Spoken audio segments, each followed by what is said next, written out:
Hey, Sparky, here's the deal. No. Yeah, kind of like them old Italian movies, the one with that guy in the yellow suit that, Madonna. Damn, the frick was the name of that movie?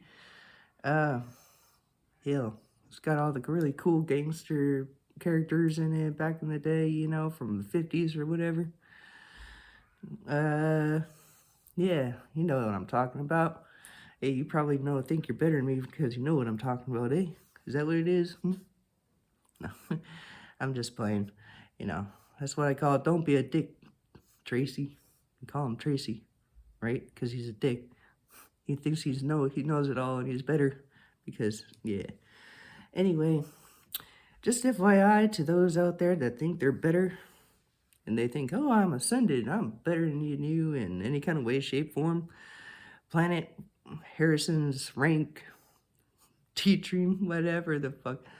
I don't care. If you think you're the better and you say you're ascended, I would have to be like, not likely. Sorry. Anyway, yeah, because we are all a piece of the motherfucking puzzle, alright? Can't have the big picture without one of them pieces. You're only as strong as your weakest link. Don't have that winky wink, wink. A little bit stronger there with understanding and compassion and love and stuff, It'd be like, oh, hey, maybe this person's, you never know. But anyway, you ever seen the movie The Cube? Yeah, the guy that actually kind of makes it out. Just saying. Anyway, so this story comes with illustration. This is a very, very, very deep subject, and it really gets on to what I was saying. And it comes with an illustration. I just want to show you the illustration with the story. Anyway, pretty cool, hey? I'm still working on it. But the day Hecate, whatever you want to call her, gave me a dog, all right? It's very interesting. And the description I have with this picture is, I am Reddit et Virgo Revenant Saturnia Regna. I believe it's my voice. You remember, it's probably all sounding today. It's getting winter. What can I do? It's a human body. God hung forth in heaven his golden scales, yet seen Beatrix Astara and the scorpion sign, wherein all things created first he weighed the pendulous round earth with balance plus air. In counterpose now ponders all events and battle realms. Yep. I just did that. I don't know where that came from. It came from one of my old, probably, books that I have of stuff that was stolen, or else I'd probably be able to tell you where the fuck it came from. But, you know how people are. They like to say, hey, that's cool. It's mine now. And they'll just snatch it from you. No compassion whatsoever. Anyway. So, in kindergarten. All right, it was just after kindergarten. This was a summer after. Before first grade. I was that young. I was 6 years old. Maybe it was just turning 6 anyway. And, yeah. We were out in the desert outside of Las Vegas. And, my parents decided to go camping because it was getting late. We were driving down the desert road, and they were like, fuck it, we're pulling over to sleep. So, I decided to sleep outside of we had a station wagon. One of those really cool 80s station wagons, the ones from the Great Lampoon Vacation, stuff like that. But since there was people, I'll let them sleep inside the car and I'll sleep outside, right? So, anywho. Now, as I was falling asleep, this woman with these dogs, right? And she had 3 dogs. And she was a very lovely woman, just appearance, But it was very ominous, strange, the landscape was not what the landscape was, and I remember actually being like in Arizona, probably somewhere between the Temple of the Sun and the Temple of the Moon. You know how Arizona has those cool mountains in the middle of the fucking nowhere. But yeah, so now remember, I'm 6. I'm 6 years old, all right? I'm just a little kid, kindergarten. And my sinuses. So anyway, she leads me to this temple. And as we're walking towards this temple, that's actually pretty close. It's just about on the horizon. Here's the nighttime. Here's the ground and the sky, and the horizon that's out in the desert is real big, but it seems to match the background and everything, and it's really just ominous. So we walk into this temple, and she's explaining to me how I really, really need to listen. I don't come from here. She explained to me why she was there and how we knew each other and stuff. It was a lot of personal stuff, but a lot of stuff that I really can't remember because, again, I was 6, So, anyway, this temple inside, it was black temple, like made out of probably onyx or something like that, just beautiful. But inside there was like no walls. Everything was just, there was like a boundary, but it was made out of air. You know what I'm saying? And there was the floor, was just dirt and stuff. But let's see. I don't think I could turn that around. But there's these rafters, like things, the wooden things that go on the top of, like, buildings and stuff. These things right here. But they were just floating. Okay, there was one after another, so it made this hall, and they were floating, and everything inside, it was all blue.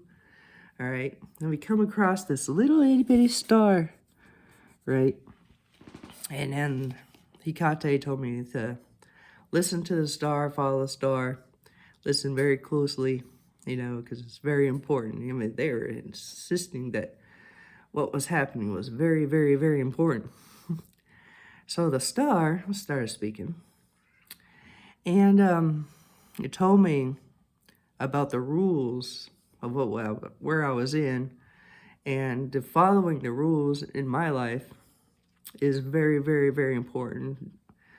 To learn the rules and follow the rules, because it's going to be very important to my entire future and what's happening. So anyway, and I'm walking forward with the star now, and I enter this room with this guy. This guy was in here, right? And beside him was a scorpion tail and angel wings. All right, this was all bright and shiny, and this was all dark and gloomy. So, and this guy is massively tall. I mean, fucking really motherfucking tall. And behind him was an hourglass. Anyway, so there is no floor in here. There was a, like, seeing that there was a floor, but it was totally mirrored. There was no floor. It was just a complete drop, right? So now one of the rules was to not look down. If I were to look down, I would fall forever. That's what he said. So I was like, okay. So I looked around everything and everywhere, pretty much with my perception and my mind's eye. And it was like one of the first things this thing notices is that I was very perceptive for something, you know. So, and he told me something like grown men have walked in here and have failed the test, you know, over and over again, but something like I was, even for a 6-year-old little girl, you know, I had more something than all these grown men put together. You know, I'm not just gonna say anything, but I still, you know, what I'm saying. Um, I think it's just because of my child mind and, you know, I was already raised pretty rough at the time. And I already knew to follow the rules, you know, because you're 6. You know, punishment is a shitty thing. So, anyway, um, he was explaining to me about the universe and balance and things of my future and what would be and like how the cosmos is, and he explained to me what the scorpion was, what the angel wings was, and it was, I really can't put into detail a lot of what he said because it was just weird. I know that one thing he said is that I hear with my eyes and see with my ears, which is like totally opposite of what everybody else does. Anyway, so I can't remember too much. I really, really, really wish I did, you know, but they gave me like the code then at that time, which is something that I still follow to this day. You know, I follow the code, I follow the rules. It's really a very big thing to get into, especially when it comes to the spiritual realm, you know. So, anyway, I leave, of course, and Hecate guides me back.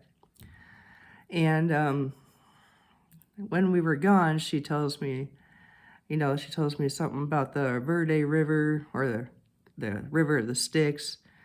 Told me more of the reason why I'm here and how it's gonna be very hard, and like all they want me to do is be happy, but you're gonna go through some massive shit, and nobody's gonna understand it, and I'm gonna be very alone, and blah blah blah, and you know, just particular things like that. So,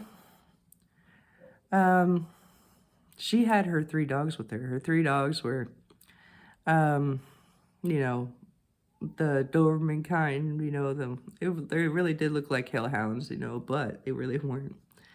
Anyway, and we walked back to myself at the car, and she said that she's gonna give me one of her dogs to protect me because I'm gonna be like really, really, really needed to be protected, right? So I was like, great, you know, yay. And anyway, now back to myself. I sort of kind of opened my eyes just a little bit. Oh yeah, that's right, I forgot. Oh man. There was something like he was describing himself and what he is. Like he is like a part of the cosmos and part of time and stuff, and he's like a part of God and the function of God. And he's supposed to have a snake that wraps around him, but he said the snake was with me, which is interesting. There was a point I was going to get to later, and I forgot to throw it in the story too. But yeah, back to the car and myself. There was like a rattlesnake sleeping on top of me, right? And my mom, she was like, "Oh my God, you know, don't wake up, fall back to sleep." So I'm just laying there in my sleeping bag and I'm like, okay. So I fall back asleep. I look around and there's like, I'm back to where I was, but there was like, nobody there. And I was like, oh. And I looked around and I kind of like take it all in because I knew I wasn't going to be there again, ever. So I just wanted to remember everything, you know, because I already knew that these things happen, but they're never going to happen again, you know. So, even at 6, I already knew this. So I took it all in as much as I could, you know, like I do before. And I always do too today. You know, I try to take as much as all this cool shit in as I possibly can and calculate it all.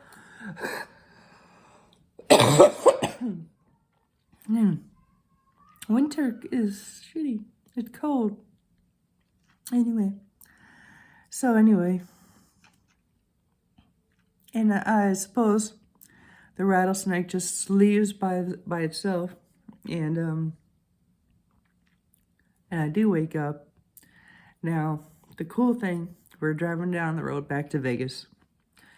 And we come across this gas station in the middle of nowhere where, you know, pretty much it's the same gas station that you'll see in the movie Legend or Legion or whatever that movie is. You know, that's that sort of gas station.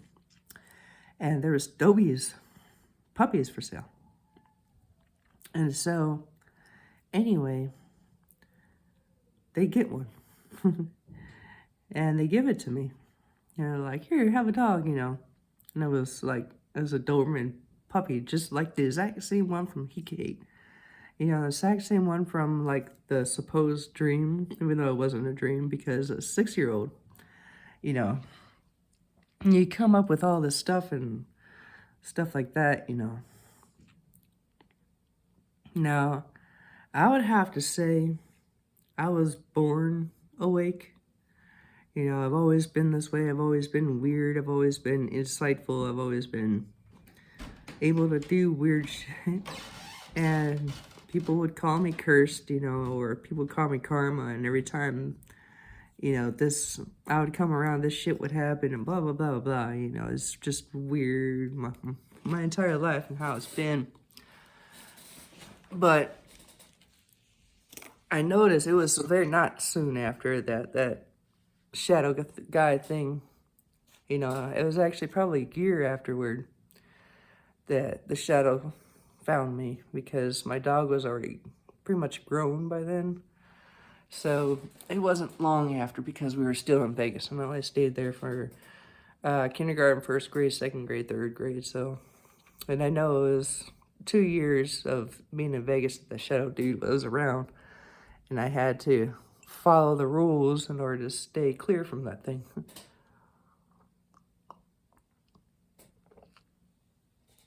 So, and it's very, very, ever so very real. I explained that thing when I was in my last videos, you know, my first encounter with osmosis. Anyway, but yeah. It was insane.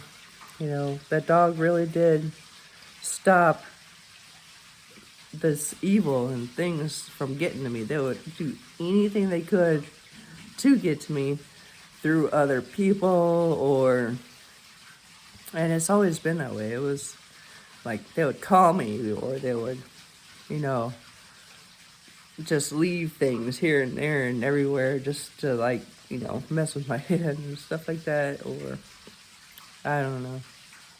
But they could never get to me, ever. And one main reason was because of the dog. So that they could never come into the house. I was very, very, very safe with that dog. And named it Clementine, by the way. It was awesome. She died a very, very old age. Very old age. Anywho, if I could have another dog like that, I surely would. And, well, yeah, so that's how Hecate gave me a dog. But now, the sacrifice, you don't really want to be someone like me. Alright, I had it rough, man. Alright, seriously. And it was not a fun trip, man. It was just like, one bad luck curse after bad luck curse after bad luck curse. And you didn't have any friends at all. It was very lonely, just like they said it was going to be. So, my throat is, excuse me, not wanting to speak no more, but still. There is no betters out there. Divine timing is a massive thing. I've seen and witnessed so many people out there in the world that are just amazing. Amazing. Here I am. I got this massive cosmic knowledge and all this great power, and it's just, I'm just a single widowed mother in a basement, Really, with talking on my phone, I don't even have a computer, so, really, none of us are feeling fucking better, alright? It's just the way it is. Seriously. I forget things all the time. I'm real bad at it. I'll never forget God's word. I'll never forget the code and stuff. And I'll never forget certain things, but there is a sacrifice that comes with it. I'm just saying. And you got to be willing to sacrifice your entire life. Like I did, I was like, yes. It's really, really, really, really very important things going on at this moment with everybody, with the collective and the ascending and stuff like that is very, very, very important things that are happening right now, and the very, very important reason why I'm here. And a lot of it has to do with the kids. It really does, and people need to pay attention to that. It's like there's hundreds and thousands of children being taken away, and nobody cares. And that's what's really, really pissing, it's pissing heaven off, yes, but it's pissing hell off. Alright, humans are pissing off hell. Just because we don't give a fuck about our kids, and because these stupid rituals that they think that are actually doing something, never have, alright? They really, really, really are really quite stupid. The human existence and what it's become, what we think that's, important really is not. And what we don't think is important, like our own fucking kids, it's kind of just saying, man, that scorpion tail and the balance of what I was just reading right there, that's, Earth does swing on a pendulum. So, just saying, we need to wise up and wake up to what is really important. And, like the word important. One of my favorite fucking words that I hate so much. Important is the definition of impurity, truth. Impure truth to the fact. Impure truth to the fact. Impure, impossible, this, that, what does it mean? It means, lesser. Now, to be important to the fact, just like, so, what's funny word game? I learned that from Alice in Wonderland, and I really calculate that movie up pretty good. See, everybody else can just, recognize the rabbit hole as it is, but, people don't even know what the fucking the white rabbit is. They don't. I know what it is. It's divine timing. When you follow the white rabbit, you're following divine timing. Alright? Which is, you have to follow. Just like I follow the code, I follow the rules. And when I learned about this, you need to follow divine timing, I was like, well, make that part of the code, I guess, it knows best, I tell you. My next video, I'm gonna brush my damn teeth. Anyway, so, yeah, some of us have been awake our whole lives, and some people are just waking up now. But, you know, us people that have been awake our whole lives, we can sort of envy you people that has had the human experience that you were meant to have. Because that's the whole fucking purpose of being here in the first place, and this place is really supposed to be paradise. So, if you are lucky enough to have the human experience, and it's real some of that real, and then you're one lucky motherfucker, man. I'm telling you. So, it's kind of like the same thing of, you know, if you die before the end times, you're one lucky motherfucker, you know, get to go to heaven before shit hits the fan, you know. Anyway, but let's just hope that doesn't happen. Let's just hope that it goes to plan A and shit doesn't have to hit the fan because, yeah, let's focus on what's important to the fact. You know, port that ship into the bay dock area and give birth to, you know, awesome and not, you know, what other crap that we've been birthing off of these ships that are coming in, you know. So it's not good. It's not good. There's a reason why that hurricane was there. Just saying. Anyway, reasons, rules, factors, calculate them in on a massive level, not just for your own damn given whatever. We love you. We're trying to do this, make it better, man. Alright, it's not like I can save all these children all by myself, but I can sure as fuck help in a major way. Yeah, because I have been. Anyway, much love to y'all. Please start giving a fuck. Thank you.